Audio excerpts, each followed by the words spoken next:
Hello everyone, welcome to my YouTube channel marvellous tutorial.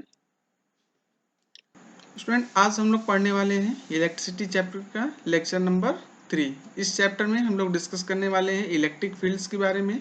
ठीक है, यानी कि इलेक्ट्रिसिटी में हम सबसे पहले हम क्या चीज़ देखेंगे, इलेक्ट्रिक फील्ड क्या होती हैं, इलेक्ट्रिक फील्ड लाइंस क्या होती हैं। फिर इनके बाद से हम लोग डिस्कस करेंगे इलेक्ट्रिक पोटेंशियल के बारे में, इलेक्ट्रिक पोटेंशियल क्या होती हैं और इलेक्ट्रिक पोटेंशियल डिफरेंस होता है। फिर उसके बाद हम लोग न्यूमेरिकल प्रॉब्लम सॉल्व करने वाले हैं। ठीक है, तो सबसे पहले हम बात करेंगे इलेक्ट्रिक फील्ड की। तो इलेक्ट्रिक फील्ड्स क्या होती हैं, जैसे कि मान लो एक चार्ज पार्टिकल है तो उसके चारों तरफ का वो फील्ड, वो एरिया या वो रीजन, ठीक है, इलेक्ट्रिक फील्ड कहलाएगा, जिसमें कोई दूसरा चार्ज पार्टिकल आने के बाद क्या हो, इलेक्ट्रोस्टैटिक फोर्स का एक्सपीरियंस करे, मतलब कि उस पर जो है अट्रैक्शन या रिपल्शन का फोर्स लगने लगे। ठीक है, यानी कि वो फील करने लगे कि उसके ऊपर कोई जो है अट्रैक्टिव या रिपल्सिव फोर्स काम कर रहा है। तो इसको हम बाय डेफिनेशन इसको देख सकते हैं, electric field the space around the charge in which it's electric force can be experienced is called electric field. ठीक है, मतलब कि किसी भी चार्ज के चारों तरफ का वो स्पेस जिसमें क्या हो कि वो इलेक्ट्रिक फोर्स का एक्सपीरियंस करे, दूसरा चार्ज पार्टिकल इलेक्ट्रिक फोर्स का एक्सपीरियंस करे। ठीक है, तो उसको हम बोलेंगे इलेक्ट्रिक फील्ड। जैसे मान लो एक चार्ज है ये Q। ठीक है, अब एक दूसरा चार्ज यहाँ पे है Q1। Q1 को यहाँ पे अगर मान लो हमने रखा तो हमने देखा कि इस Q1 पर इस चार्ज की वजह से कोई इफेक्ट नहीं पड़ रहा है, मतलब कि कोई भी फोर्स इस पर नहीं लग रहा है। ठीक है, तो इसका मतलब यह है कि इस चार्ज का इलेक्ट्रिक फील्ड जो है इसके आसपास नहीं है। अब इस Q1 चार्ज को थोड़ा सा और हम पास लेकर के आते हैं, मान लो यहाँ पर लेकर के आए। ठीक है, तो यहाँ पर लाने के बाद से हमने क्या देखा कि ये Q1 चार्ज इस Q चार्ज की वजह से फोर्स एक्सपीरियंस कर रहा होगा कुछ इस तरह से। ठीक है, मान लो कि दोनों पॉजिटिव चार्ज हैं तो ये इसको रिपेल कर रहा होगा, यानी कि Q1 चार्ज जो है रिपल्सिव फोर्स एक्सपीरियंस कर रहा होगा। ठीक है, यानी कि यहाँ पे ये रिपल्सिव फोर्स एक्सपीरियंस कर रहा होगा। तो हम कह सकते हैं कि जो इसके चारों तरफ का ये रीजन है, यानी कि इस Q1 को कहीं पर भी यहाँ पे रख सकते हैं इसके चारों तरफ के रीजन में, मतलब कि इतने डिस्टेंस पर, तो ये क्या करेगा, इलेक्ट्रिक फोर्स का एक्सपीरियंस यानी कि रिपल्सिव फोर्स का एक्सपीरियंस करेगा। मतलब कि ये जो है, ये जो रीजन आपको दिख रहा है, ठीक है, ये रीजन या ये जो स्पेस है वो इस Q चार्ज का क्या है, इलेक्ट्रिक फील्ड है। ठीक है, अब इस चार्ज को हम कह सकते हैं, मतलब इस एरिया को, इस रीजन को क्या कहेंगे, electric field of charge Q। ठीक है, एक नोट पॉइंट नोट कर लो, the electric field is characteristics of the charge और system of charge and independent of the test charge place at the point. मतलब क्या है कि जो इलेक्ट्रिक फील्ड होती है वो क्या होती है, इसकी जो इलेक्ट्रिक फील्ड होती है वो क्या होती है कि इस चार्ज की, या ऐसे ऐसे बहुत सारे चार्जेस हो सकते हैं कि इसमें छोटे छोटे बहुत सारे चार्जेस हो सकते हैं, और उनका जो सिस्टम है इनके चारों तरफ का वो एरिया होता है, वो रीजन होता है, मतलब कि वो इसी से एसोसिएटेड होती है। ठीक है, ना कि मतलब ये इस पे Q1 चार्ज पे डिपेंड नहीं करेगा कि इसकी इलेक्ट्रिक फील्ड की स्ट्रेंथ कितनी है, कहां पर है। ठीक है, इस Q1 से मतलब नहीं है, Q1 जस्ट क्या है, सिर्फ एक टेस्ट चार्ज की तरह से काम कर रहा है, मतलब कि ये बता रहा है कि इसकी चारों तरफ, मतलब कि यहां पर इस पोजीशन पर इलेक्ट्रिक फील्ड इसका काम कर रहा है, मतलब कि ये रीजन सिर्फ एक टेस्ट करने के लिए यूज कर सकते हैं। ठीक है, नेक्स्ट है electric field due to a positive charge is always from it and due to the negative charge is always towards it. मतलब क्या है कि अगर मान लो ये Q चार्ज क्या है, पॉजिटिव है, तो हमेशा क्या होगा, इससे दूर जाती हुई इलेक्ट्रिक फील्ड्स दिखेंगी, मतलब कि इलेक्ट्रिक फील्ड लाइंस अगर हम ड्रॉ करेंगे तो इनसे अवे डायरेक्शन में ड्रॉ करेंगे। और अगर मान लो नेगेटिव चार्ज होगी तो उस केस में क्या होगा, इलेक्ट्रिक फील्ड लाइंस इस पर आती हुई दिख रही होंगी।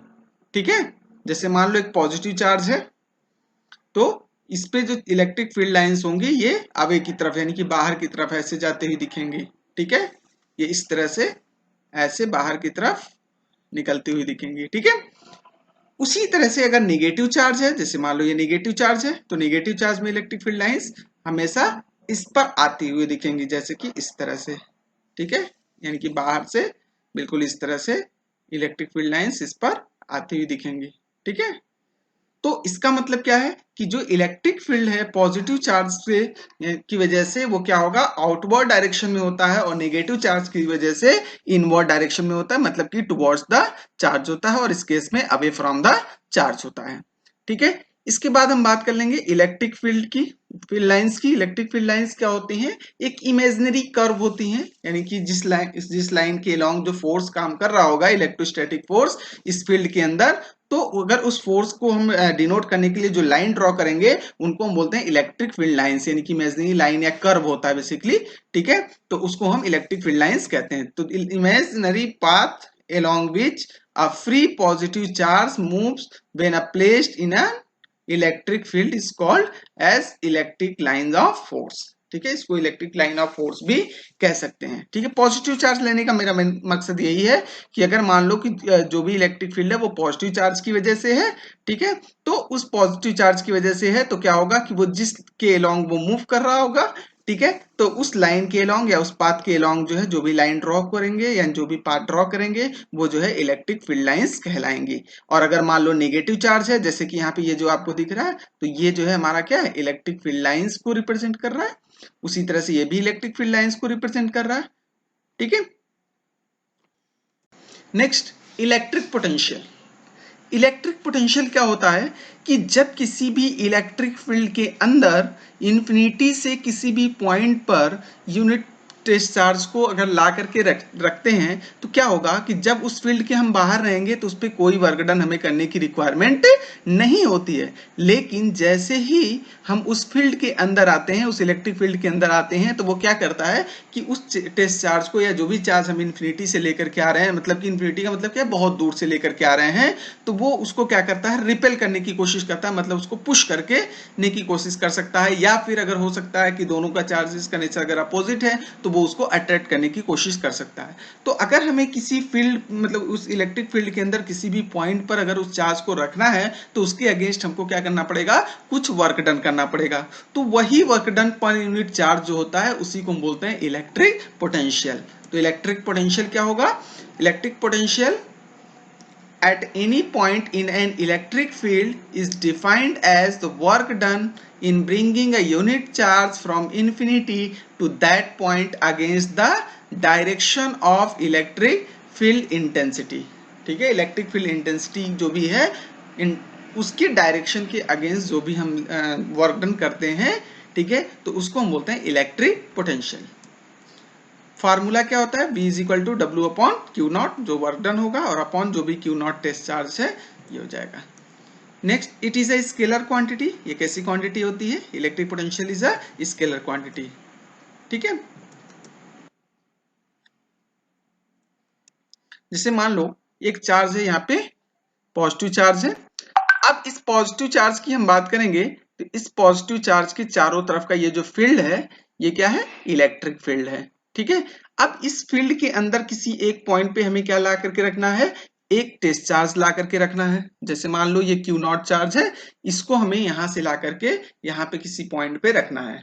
ठीक है, जैसे मान लो इसको यहां से ला करके यहाँ पे रखना है, तो उस केस में क्या होगा, जैसे इसको हम यहां से यहां तक लाएंगे तो कोई वर्क डन करने की रिक्वायरमेंट नहीं होगी। क्यों, क्योंकि यहाँ पे कोई इलेक्ट्रिक फील्ड नहीं है, इस वाले रीजन में तो कोई इलेक्ट्रिक फील्ड नहीं है ना, तो यहाँ पर तो हमें कोई वर्क डन करने की जरूरत नहीं पड़ेगी। लेकिन जैसे ही हम इसकी बाउंड्री पर इसकी इलेक्ट्रिक फील्ड यानी इस चार्ज की इलेक्ट्रिक फील्ड में जैसे ही एंटर करेंगे तो ये चार्ज को ये क्या करेगा, भाई ये पॉजिटिव है, अगर ये भी पॉजिटिव है तो ये इसको रिपेल करने की कोशिश करेगा। मतलब कि हमें यहाँ पर ला करके रखना, तो इसके अगेंस्ट कुछ इतना वो डिस्प्लेसमेंट होगा और साथ में हमको फोर्स लगाना पड़ेगा उतना ही, ताकि ये यहाँ पर आकर के सेट हो पाए। ठीक है, तो उस केस में क्या होगा कि जो force into displacement work done होता है, यानी कि work done per unit charge जो होता है वही पोटेंशियल होता है।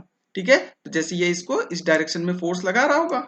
ठीक, अब यूनिट्स की हम बात करेंगे, यूनिट्स क्या होती हैं, तो इलेक्ट्रिक पोटेंशियल की अगर हम यूनिट की बात करें तो अगर एसआई यूनिट की बात करें एसआई सिस्टम में, तो एसआई सिस्टम में इसकी यूनिट होती है वोल्ट और जूल पर कूलम। ठीक है, यानी कि वोल्ट से हम इसको जो हम 20 से रिप्रेजेंट करते हैं, और या जूल पर कूलम, जूल मतलब वर्क एनर्जी, मतलब वर्क या एनर्जी कह सकते हो, या फिर यहाँ पे बेसिकली क्या है वर्क यूनिट, और कूलम क्या है चार्ज की यूनिट। तो इस फार्मूले से डायरेक्ट यहाँ पे देख सकते हो। ठीक है, नेक्स्ट अगर हम इसकी सीजीएस सिस्टम में बात करेंगे तो सीजीएस सिस्टम में इसकी जो यूनिट होती है वो होती है स्टेट वोल्ट या electrostatic unit of electric potential भी कहते हैं। ठीक है, 1 volt is equal to 1/300 stat volt होता है। तो ये रिलेशन भी आप याद रख सकते हो न्यूमेरिकल्स वगैरह सॉल्व करने के लिए।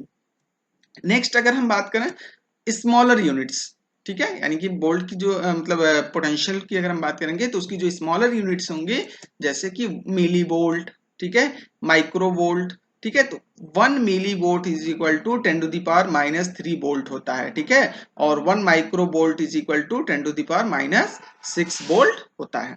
ठीक है, तो अब यही चीज अगर हम अभी आगे हम लोग डिस्कस करेंगे करंट के बारे में, यानी कि करंट भी इसी तरह से उसकी अलग अलग यूनिट्स होंगी, स्मॉलर यूनिट्स मिली माइक्रो, मतलब कि मिली लगा है मतलब 10⁻³ से मल्टीप्लाई करना है।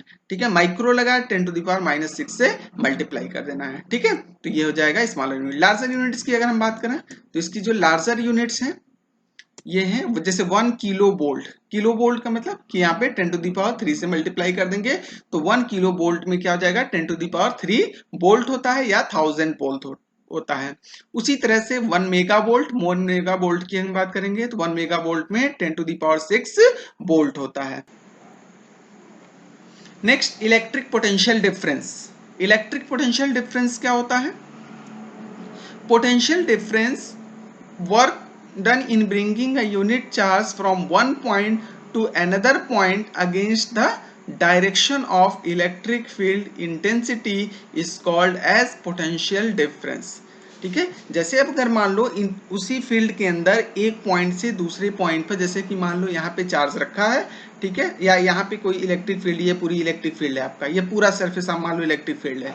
ठीक है, तो अब यहाँ पे कोई भी चार्ज पार्टिकल है, इसको मूव करके यहाँ लाएंगे तो जाहिर सी बात है जब हम इसको इधर मूव करके लाएंगे तो हमें कुछ वर्क डन करना पड़ेगा। क्यों? क्योंकि ये जो है इलेक्ट्रिक फील्ड इसको किसी और तरफ ले जाने की कोशिश कर रही होगी, तो इसके अगेंस्ट हमें कुछ वर्क डन करना पड़ेगा ताकि हम जो है जिस डायरेक्शन में या जिस पोजीशन की तरफ हम मूव करना चाह रहे हैं उस पोजीशन पर मूव कर लें। ठीक है, तो एक पोजीशन से एक पॉइंट से दूसरे पॉइंट तक उस फील्ड के अंदर मूव करने में जो वर्क डन करना पड़ता है तो उसको हम बोलते हैं पोटेंशियल डिफरेंस। ठीक है, if VA and BB are the electrostatic potential at A and B respectively। ठीक है, जैसे मान लो VA BB है, यहाँ पे जैसे फिगर में आप देख सकते हो, ये मान लो एक पॉजिटिव चार्ज है, ठीक, ये इसके चारों तरफ का क्या है इलेक्ट्रिक फील्ड है। अब इस फील्ड के अंदर यहाँ पे हमने लिया एक पॉइंट A ले लिया, इस पॉइंट का जो पोटेंशियल है, और उसी तरह से यहाँ पे एक पॉइंट B ले लिया। ठीक है, तो अगर हम A की पोटेंशियल की बात करेंगे तो A का जो पोटेंशियल है वो है VA। ठीक है भाई, इंफिनिटी से ए पर ला करके चार्ज को रखने में जो वर्क डन करना पड़ेगा पर यूनिट चार्ज, तो इसको हम पोटेंशियल कहेंगे। ठीक है, तो ये VA क्या हो जाएगा, इसका पोटेंशियल हो जाएगा। ठीक, तो VA इसका पोटेंशियल, उसी तरह से VB इसका पोटेंशियल हो गया। ठीक है, तो अब अगर हम बात करेंगे तो A से B के बीच में, ठीक है, मतलब कि A से B की तरफ अगर मूव करना है हमें चार्ज पार्टिकल को, उसी चार्ज को, तो जो वर्क डन करेंगे या जो पोटेंशियल डिफरेंस है VA और BB का, तो उसको हम कहेंगे पोटेंशियल डिफरेंस। ठीक है, जैसे मान लो Q चार्ज है, इसको मूव करना है A से B की तरफ। ठीक है, तो जाहिर सी बात है कुछ वर्क डन करना पड़ेगा, WAB हमने इसको कह दिया। ठीक, तो then potential difference between them is क्या हो जाएगा, potential difference is equal to work done upon quantity of charge move. ठीक है, delta V is equal to VA minus BB equal to WAB upon Q, मतलब कितना work done करना पड़ा और कितना चार्ज मूव किया गया है, इसका हम रेशियो ले लेंगे। इसी तरह से जहां पे WAB वर्क डन है in moving test charge and Q from point A to B। ठीक है, यानी कि Q चार्ज को A से B तक मूव करने में जो वर्क डन है वही हमारा क्या है, WAB है। अब बात करेंगे कि कौन सा डिवाइस है, किस डिवाइस से हम पोटेंशियल डिफरेंस को मेजर करते हैं, तो ये बहुत इंपॉर्टेंट क्वेश्चन है। ठीक है, कि which device is used to measure the electric potential difference. ठीक है, तो इलेक्ट्रिक पोटेंशियल डिफरेंस मेजर करने के लिए, या उससे पहले हम बात कर लें कि सोर्स क्या क्या हो सकता है। तो इलेक्ट्रिक पोटेंशियल की बात करेंगे, सोर्स की बात करेंगे तो जैसे बैटरी वगैरह है। ठीक है, तो बैटरी हो गया आपका, तो वो एक तरह का मतलब पोटेंशियल डिफरेंस का सोर्स होता है, जिसकी वजह से आप कोई भी अप्लायंस जो है रन करने का काम करते हो, ठीक है। फिलहाल उसके अलोंग जो है अगर आपको पोटेंशियल डिफरेंस मेजर करना, जैसे बैटरी पे अभी कहा था ना 12 वोल्ट की बैटरी है, 5 वोल्ट की बैटरी है, 6 वोल्ट की बैटरी है, आप कैसे मेजर करते हो? तो इसको मेजर करने के लिए डिवाइस यूज किया जाता है। उस डिवाइस का नाम क्या है? Voltameter. The potential difference is measured by a means of instrument called voltmeter, ठीक है। अब इसकी खासियत क्या होती है? Voltmeter is always connected in parallel across two points where the potential difference is to be measured, ठीक है। यानी कि जिन दो पॉइंट्स के बीच में हमें पोटेंशियल डिफरेंस मेजर करना है उनके बीच में हम इसको कनेक्ट कर देते हैं। Next, a voltmeter has a high resistance so that it takes negligible current from the circuit. भाई जाहिर सी बात है, अगर जो वोल्टमीटर है, जो डिवाइस है, उसका रेजिस्टेंस कम होगा तो क्या करेगा? सर्किट से आधा करंट तो खुद ही खा जाएगा, ठीक है। तो एग्जैक्ट वो पोटेंशियल जो है मेजर नहीं कर पाएगा, पोटेंशियल डिफरेंस मेजर नहीं कर पाएगा। इस वजह से उसका जो रेजिस्टेंस है वो हाई रखते हैं ताकि वो सर्किट से वो करंट को खुद जो है विड्रॉ ना कर पाए, यानी कि बहुत ज्यादा करंट वो यूटिलाइज ना कर पाए, ठीक है। मतलब कि निग्लेजिबल करंट वो सर्किट से ले, ठीक। Next, device that help to maintain potential difference across a conductor. अभी हमने बात किया था कि कौन से डिवाइस है या क्या सोर्स हो सकता है। तो जो डिवाइस मेंटेन करता है पोटेंशियल डिफरेंस किसी भी कंडक्टर के क्रॉस, तो उस डिवाइस को हम क्या बोलते हैं? Source of the potential difference या सोर्स ऑफ द पोटेंशियल, ठीक है। तो इसमें हम बात करेंगे इलेक्ट्रिक सेल या बैटरी है। तो इलेक्ट्रिक सेल या बैटरी जो होता है वो क्या करता है? पोटेंशियल डिफरेंस मेंटेन करने का काम करता है, ठीक है। तो ये डिवाइसेस हैं, इंपॉर्टेंट है ये दोनों। Next, definition of 1 volt. अक्सर क्वेश्चन आता है आपके एग्जाम में, बोर्ड एग्जाम में, कि 1 वोल्ट क्या होता है? What is 1 volt? 1 वोल्ट को आप कैसे डिफाइन करोगे, ठीक है। तो फिलहाल डेफिनेशन देख लो, जैसे कि आपने प्रीवियस क्लासेस में देखा होगा कि डिफाइन 1 जूल, ठीक है। तो 1 जूल को कैसे आप डिफाइन करते थे, ठीक है। तो सेम वही फंडा यहाँ पे 1 वोल्ट को डिफाइन करना है। तो 1 वोल्ट का डेफिनेशन क्या हो जाएगा? The potential difference between the 2 points is said to be 1 volt if 1 joule of work is done in moving a 1 coulomb of charge from one point to other point। यानी कि एक point से दूसरे point तक अगर 1 coulomb charge हमें move करना है तो जितना हमें, मतलब कह सकते हैं कि जितना पोटेंशियल डिफरेंस, यानी कि the potential difference between 2 points is said to be 1 volt. मतलब दो पॉइंट्स के बीच का पोटेंशियल डिफरेंस 1 वोल्ट तब हो सकता है जब 1 जूल का, यानी कि 1 जूल का वर्क करना पड़े एक पॉइंट से दूसरे पॉइंट तक। 1 कूलम्ब, 1 कूलम्ब अगर चार्ज को मूव करने में 1 जूल वर्क करना पड़ेगा तो हम कहेंगे कि उसका पोटेंशियल डिफरेंस क्या है? 1 वोल्ट है। अब कुछ न्यूमेरिकल प्रॉब्लम्स देख लेते हैं। न्यूमेरिकल प्रॉब्लम्स में बेसिकली हम बात करेंगे, सबसे पहले हम ये क्वेश्चन देख लेते हैं। बहुत इंपॉर्टेंट क्वेश्चन है, ठीक है, और अच्छा क्वेश्चन भी है। How much work is done in moving a charge of 8 coulomb from a point at 138 volt to another point at 158 volt. मतलब कि एक पॉइंट है जिसका पोटेंशियल क्या है? 138 वोल्ट है, दूसरा पॉइंट है 158 वोल्ट है, मतलब कि और 8 कूलम्ब का चार्ज हमें मूव करना है 138 से कहाँ, मतलब कि 138 लोअर पोटेंशियल, 158 हायर पोटेंशियल। तो लोअर से हायर पोटेंशियल तक हमें मूव करना है कितने coulomb charge? 8 coulomb charge move करना है। तो इसको हम कैसे सॉल्व करेंगे? तो हमारे पास क्या क्या गिवन है? VA, यानी कि फर्स्ट पॉइंट का पोटेंशियल पता है, सेकंड पॉइंट का पोटेंशियल पता है, और कितना अमाउंट ऑफ चार्ज मूव करना है ये हमको पता है। तो वर्क डन कैलकुलेट करना है। क्योंकि अभी हमने देखा था कि पोटेंशियल डिफरेंस का जो फार्मूला था वो क्या था? Potential difference is equal to work done upon amount of charge moving. तो वैसी फार्मूले से हम इसको सॉल्व कर सकते हैं। जैसे देखो solution, given charge Q is equal to 8 coulomb. Charge कितना है? 8 कूलम्ब दिया है। Potential at first point is, let it be a point है, VA is equal to 138 volt. उसी तरह से पोटेंशियल एट सेकेंड पॉइंट, ठीक है, यहाँ पे सेकेंड पॉइंट कर लेना, late it be the point B, ठीक है। यहाँ पे फर्स्ट नहीं होगा, यहाँ पे सेकेंड होगा, ठीक है। तो लेट इट पॉइंट B, तो BB इज इक्वल टू क्या जाएगा? 158 वोल्ट। यानी कि यहाँ पे सेकेंड पॉइंट पे जो उसकी पोटेंशियल होगी उसको हम क्या कहेंगे? 158 वोल्ट, ठीक। अब total to find the work, find हमें वर्क क्या पता करना है? वर्क, ठीक है। तो since potential difference delta B is equal to VB minus VA is equal to 158 minus 138 is equal to 20 volt, ठीक है। तो अब so work done is equal to W is equal to potential difference into Q, amount of charge. Delta V कितना हो जाएगा? 20 into 8, यानी को solve कर लोगे कितना आ जाएगा? 160 जूल, ठीक है। इनको सॉल्व करने के बाद से आंसर हो जाएगा हमारा 160 जूल।